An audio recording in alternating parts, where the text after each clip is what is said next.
지난주에 이어서 하느님이 누구신가 하게 되겠는데, 오늘의 주제는 자유롭게 통교하시는 하느님인 거예요.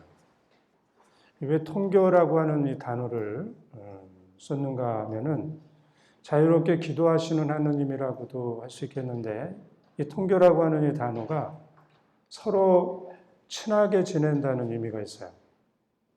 일방적으로 우리가 기도하는 것도 아니고, 하느님께서 또 일반적으로 우리에게 주시는 게 아니고, 서로 무슨 관계를 맺어서 친하게 지내는 의미가 있어요. 그래서 하느님께서 자유롭게 통교하신다고 하는 의미는, 자유롭게 한다고 하는 의미에는 인간은 한계가 있죠. 한계가 있는데 그 한계 안에서도 하나님께서는 자유롭게 통교하시고, 또 이 인간의 한계를 뛰어넘는 그 영적이고 초월적인 그런 세계가 있는데 그 안에서도 통교를 하시는 분이라는 거예요. 그래서 이것을 조금 더 우리 현실에 다가올 수 있도록 제가 말씀을 드리면, 하느님께서는 우리 오간이라고 했잖아요. 오간. 눈으로 보고, 귀로 듣고, 냄새도 맡고, 또 접촉을 해서 촉각도 있고, 그 미각도 있고, 이런 오간을 통해서도 우리와 통교가 가능하신 거예요. 그리고 또 이제 심리적인 활동을 통해서 우리가 두려우기도 하고, 또 기뻐하고, 슬퍼하고, 이런 감정을 통해서도 우리와 함께 하실 수 있고, 또 우리 이제 이성적인 활동이라고 그러는데, 뭔가를 보고 판단하고, 식별하고, 결정하고, 또 뭘 하겠다고 하는 어떤 의지를 이렇게 세우고, 이런 것을 통해서도 통교가 가능해요. 그리고 또 우리에게는 우리도 잘 모르는 순수한 영이 있어요. 이 영을 통해서도 하느님께서는 통교가 가능하셔요. 그래서 이제 일상생활에서 이제 우리가 식사를 하는 동안도 하느님을 우리가 느끼고 그분과 대화할 수가 있는 거예요. 그래서 이제 내가 식사를 하는 동안에 뭔가를 느끼면, 먹는 것도 중요하지만 그런 때가 되면 좀 잠깐 멈춰서 하느님을 만나고 그분과 친할 수 있는, 통교할 수 있는 그런 시간을 저희가 이렇게 마련해 둘 필요가 있어요. 그래서 하느님께 나의 시간을 드릴 필요가 있어요. 내가 밥을 먹으니까 하느님은 이 시간에는 안 됩니다 하고 그냥 밥을 계속 먹는 게 아니고, 가능하다면, 나의 지금 주어진 조건이 가능하다면 밥을 먹다가도 좀 멈춰서 그분하고 이렇게 관계를 맺는 게 이제 통교를 하는 방법이에요. 그 다음에 일을 하면서도 그럴 수 있어요. 산책을 하면서도 그렇고. 저도 이제 산책을 좋아해서 다니다 보면은 어느 날 정말 놀랄 정도로 그 많은 것들을 기대하지도 않았고 생각지도 않았는데 걷다가 너무나 충격적인 이런 거를 느껴서 걷는 거를 멈추고 조용한 데 찾아가가지고 계속 이렇게 통교를 하고 느끼고 이러는 경우가 있어요. 그래서 이제 여러분들도 무엇을 하다가 뭔가를 느끼면 그냥 이렇게 지나가고 내가 할 일을 그냥 해버리는 게 아니고, 그 시간에 그걸 받아들여서 하느님과 통교할 수 있는 그런 습관을 들여야 돼요. 그 다음에 잠을 자다가도 그럴 수가 있어요. 잠을 자다가도. 근데 이제 이건 우리 자연적인 범주, 일상생활 범주잖아요. 근데 이 일상생활의 범주를 떠나서 이 초자연적으로도 무슨 소리가 들려 자꾸. 하느님의 음성이라고 이렇게 들을 수도 있고, 뭐 하여간 뭔가가. 그 다음에 또 한동안에는 우리 가운데는 장미꽃 냄새, 장미 향기가 난다고 하는 게 많이 있었어요. 그래가지고 이 장미 향기를 맡았느냐 안 맡았느냐인데 실제로 장미는 없는데, 그래서 이런 향기를 맡거나 또 하느님의 음성이라고 하는 뭐는 그걸 듣거나 또 영적으로 또 환시라고 그러기도 하고 이제 여러 가지 그 이미지들이 이렇게 보이는 것을 통해서도 할 수 있고, 또 우리 인간들 안에는 여러분들 아시는지 몰라도 아시시의 프란체스코 성인이 오상을 받았잖아요. 그 당시 아시시 프란체스코 성인이 오상을 받은 그 시기에 한 2,000명이 오상을 받았어요. 프란체스코 혼자만 받은 게 아니고, 이 오상을 받은 사람들이 그 당시에 이 오상에 대한 그런 신심이 깊어져서 그런지 몰라도 그 시대만 해도 2,000명이 넘었어요. 그러니까 오상을 받으면서도 하느님과 통교가 가능하고, 또 그 당시에는, 지금은 이제 좀 덜한데 여러분들 중에서도 나는 좀 그 성당 꼭대기까지 이렇게 공중에 날아가고 싶다 기도하다가 좀 가벼워지면 그렇게 되겠죠? 공중에 날아서 기도하신 분들도 많아요. 카타리나 성녀가 특별히, 시에나의 카타리나 성녀도 기도하면 막 날아가서 올라가서 막 잡고 이렇게 기도하고, 그러고 황홀경에 빠져서 탈원해서 기도하는 경우도 있어요. 근데 이제 이것은 어떤 사람에게는 되고 어떤 사람에게는 안 되는 게 아니고, 여러분들 모두는 다 가능성이 있고 할 수가 있어요. 그래서 나도 할 수 있다는 것을 알고, 그렇게 그 믿음으로 그렇게 열어놓고 여러분들이 통교를 하면 하느님께서 필요할 때 필요한 방법으로 여러분들과 통교를 할 거예요. 근데 나는 결코 하늘을 나는 일은 없을 거다. 왜냐하면 난 몸무게도 엄청 나가고 이렇게 한다면 그럼 그 사람은 그거 안 되겠죠? 몸무게와 관계없는 일이죠, 이런 거는. 그러니까 그런 거를 여러분들이 아셔서 오늘 하느님과 통교를 하는 데는 한계가 없구나. 나도 이 모든 한계에 열어놓고 하느님과 통교를 해야 되겠구나 하는 이 생각을 여러분들이 가져야 돼요. 알았죠? 그리고 방법은 또 어떻게? 내가 생각하는 방법으로가 아닌 거예요. 하느님이 이끌어 주시는 방법으로, 때에 따라 다르니까. 그러면 이제 이 통교를 하는데 어느 때는 여러분들이 이제 이런 경우가 많은 거예요. 여러분들도, 저도 그렇고. 하느님과 통교를 했는데, 기도를 해서 무슨 뜻인지도 거기 아무것도 안 한 것 같이 조용히 앉아 있다가 깨달음도 없고, 뭐 아무것도 어떤 느낌도 없고, 이러면서 나오는 경우가 많아요. 근데 이렇게 통교하는 게 사실은 하느님과 아주 깊게 통교되었을 때 그래요. 우리가 뭔가 알아들었거나 뭔가 이렇게 느낌이 있어서 기분이 좋거나 이런 거는 감각적인 거라서, 이성적인 거라서 우리 범위 안에 들어와요. 그런데 알아듣지 못하고 깨닫지 못하는 거는 우리 범위 밖의 거죠. 그래서 그것이 더 깊은 곳을 알아야 돼요. 그래서 여러분들 안에도 그런 것이 있고, 언제 그럼 이런 일이 생기는가 하면은 영적으로 통교할 때. 영적으로 통교할 때 이런 경우가 많아요.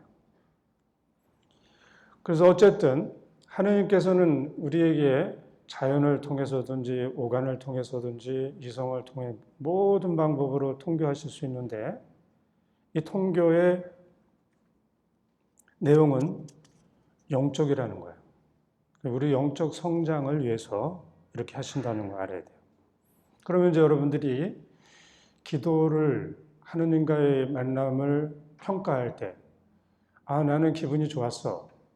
기도를 하고 났더니 아주 몸이 가뿐해졌어. 너무나 상쾌해. 이렇게 평가하는 것으로는 안 되겠죠. 또, 나는 깨달음을 얻었어. 내가 모르는 어떤 새로운 것을 또 깨닫게 됐어. 그러니까 나는 오늘 기도를 잘한 거야.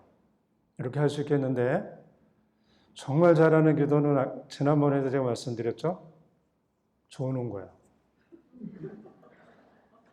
졸아가지고 정신을 못 차리고 막 이렇게 아무리 정신을 좀 차려서 똑바로 쓰려고 그래도 계속 조는 거야, 이렇게. 근데도 이게 자는 건 아닌 거예요. 근데 이 기도를 여러분들이, 나는 계속 졸기만 했어. 기도를 망쳐버렸어. 이렇게 얘기하면 안 되겠죠. 그래서 이제 우리가 생각하고 판단하는 방법으로 하느님과 통교하는 것을 판단하면 안 돼요. 지금부터라도 이제 어떻게 해야 돼? 오늘은 내가 기도를 했지만 망쳤어. 이 기도가 최고의 기도가 될 수 있다는 걸 알고 망쳤을 때 실망하지 말고 하느님이 주도해서 하느님이 주체로 해서 우리를 이끄시면 우리는 망친 것 같은 거예요. 아무것도 없으니까. 내가 하는 대로 하나도 안 됐으니까. 그래서 이것을 평가할 때 평가 방법을 달리해 주시면 좋겠습니다. 그리고 이제 하느님과 통교를 하는데 가끔은 이제 우리 건강에 대해서나 우리가 하고 있는 일들에 대해서 얘기를 해 주시기도 하지만 우리는 나의 건강이 중요하고 또 내가 하는 사업이나 무슨 일들이 잘 되기를 바라기 때문에 그걸 가지고 하느님께 많이 가는 경우가 있어요. 하느님은 이런 거는 병원에 가면 되는 거야, 아프면 병원 가서 기도하고 그 사람들, 의사들이나 주변에 있는 사람들이 실수하지 않고 잘하게 기도하고 또 사업을 하는 거고 일을 하는 거고 주변 세상의 일은 그거에 전문가들도 있고 여러 사람들이 있어요. 그 사람들이 의견을 잘 듣고 올바르게 판단해서 해나가는 것이지 이런 걸 가지고 하느님께 여쭈면은 저도 여러 가지 여쭤봤는데 거의 한 번도 대답을 안 하셔. 그래가지고 좀 야속하고 이런 거 막 했는데 그래도 여쭤봐도 한 번도 말씀 안 하시지만 내가 하느님 안에서 이렇게 계속 따라가고 그분하고 하고 있으면 나의 아픈 몸도 또 내가 하고자 하는 일들도 잘 돼요. 저절로.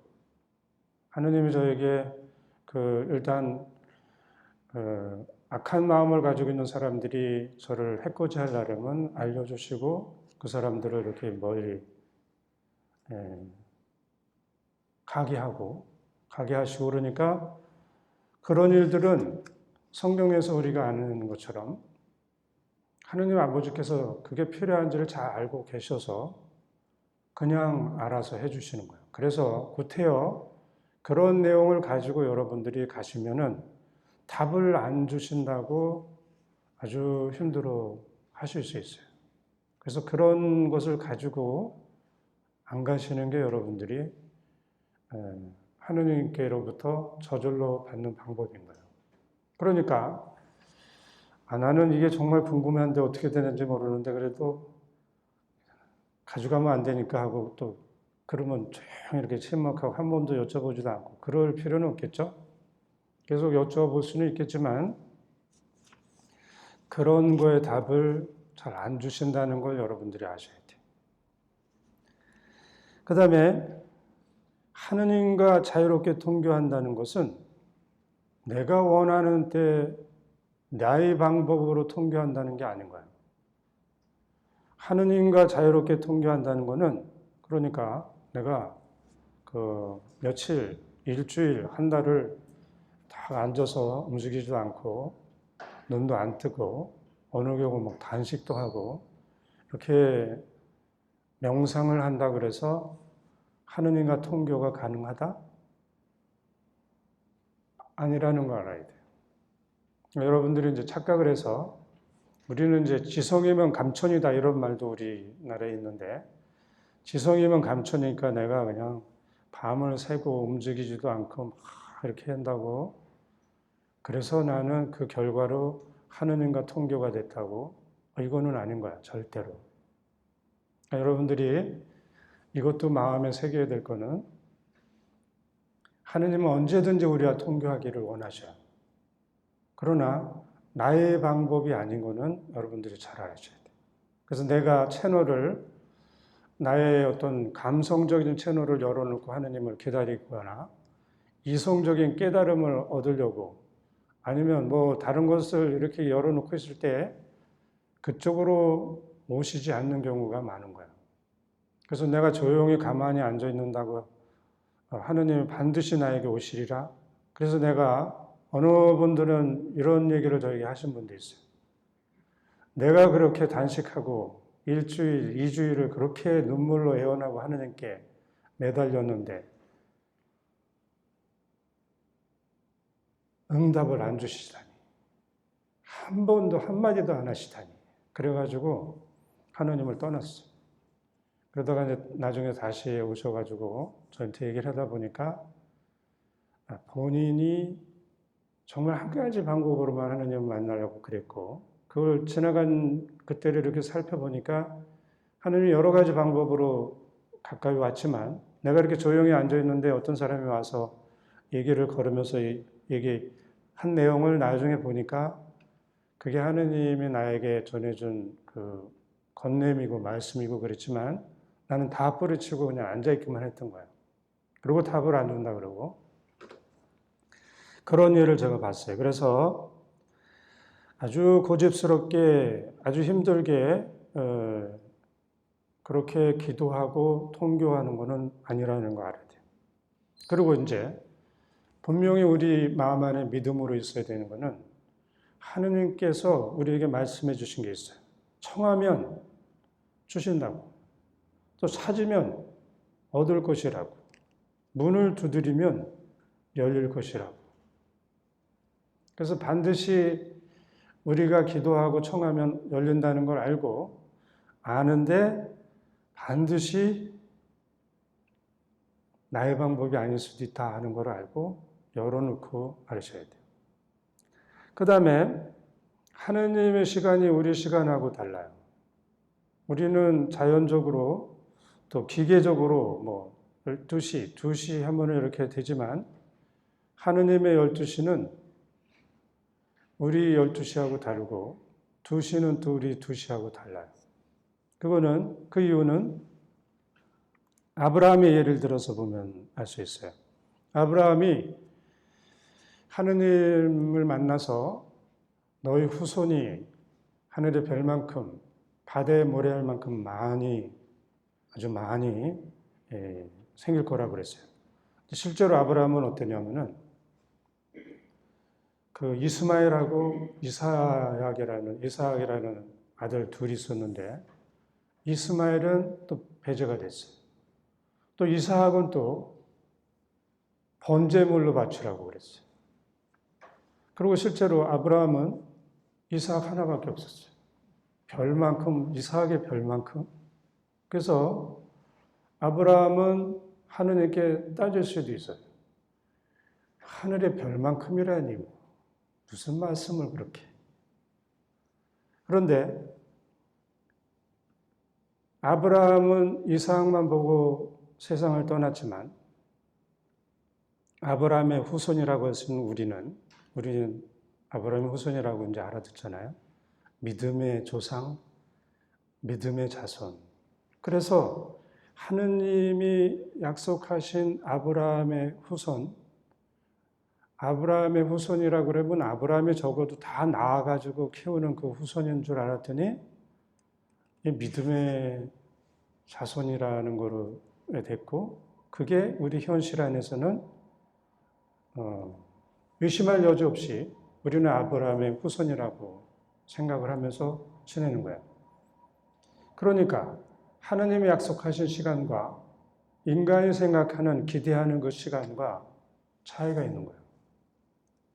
여러분들이 이 차이를 겸손되게 받아들이지 않으면 쉽게 실망하고 혼자서 막 분노하고 괴로워하고 이러면서 살 수가 있어요.